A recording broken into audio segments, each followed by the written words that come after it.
Well, one of the big challenges I have with a lot of the charity organizations and NGOs, the community-based organizations, and let's also say also the religious organizations. One of the big challenges I have is that we measure impact by how often we visit a place, the number of people who come, the number of resources that we will pump into an event or an activity, and also the many people that we feed. I think that's one of the criteria that many people use to measure impact. But I personally believe that impact is measured by the many people that you have impacted in your journey of ministry.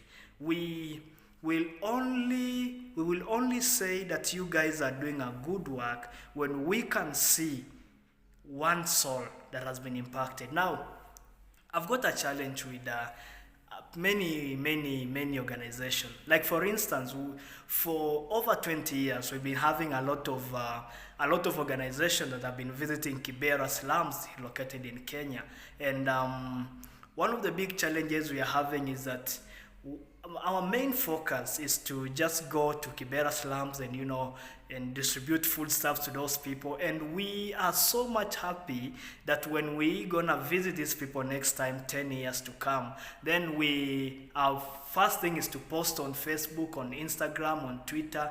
I am so glad I met this lady. Do you know what? I met her 10 years ago and I'm happy to see her there. I call it as the highest level of confusion, because why should this lady be in that very situation?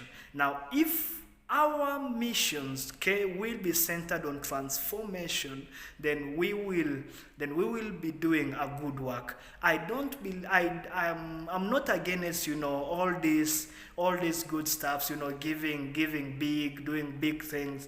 But however, I just believe that as we do that, our focus is to touch one life.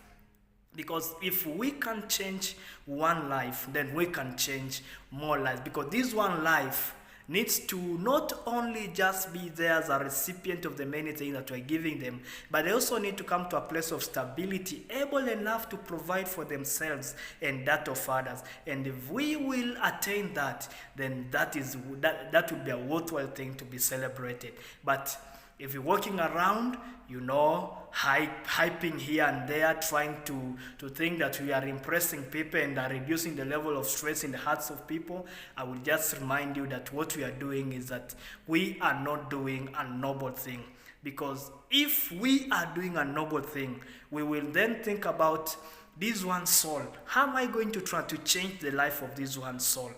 If you are a leader and you are running a charity organization, my advice to you is that begin to focus on transforming the life of a person. Begin to focus there. And Jesus is a template. Do not try to mix up things. Again, something to remind you all that charity is about reminding people of the goodness of God. Very important to note, it is about reminding people of the goodness of God. Now, what we have today, and this is a big challenge that I'm seeing, is we easily point people to ourselves, and we are there chest thumping and trying to win crowds, and so that now people can applaud us for what we are doing. But I believe that true transformation begins by these people seeing the goodness of God. So many of these people will be changed if they can see a God who changes. If you will point these people to Christ that provides the foodstuffs you are feeding them, the clothes you are providing, I'm telling you, 10 years later, these people will be amazing. 2 years later, these people will be doing great. This is one thing I'm personally into it. And I believe that we can be able to point people to Christ, to just remind them that God is good. And then it will become so easier. Now again, I will confidently say that God knows how to make people happy. I think that's a very good statement to make here. And I'm saying that intentionally to just remind us all that if everything is unto the Lord, then God, who knows how to make people happy, will be able to communicate to you the thing that makes someone happy. Now, it's very important for me also to say that giving is more important and beneficial and good when it is done with discernment. Now, that's where I'll arrive at. Why done with discernment? Because I believe that not everyone deserves, or not everyone is in need of what you are bringing them. I remember one time I was in town at Uhuru Park and I had gone there for food outreach. And then I had bought milk and bread. Then I was just walking around and I had gathered a few people. I was distributing to them.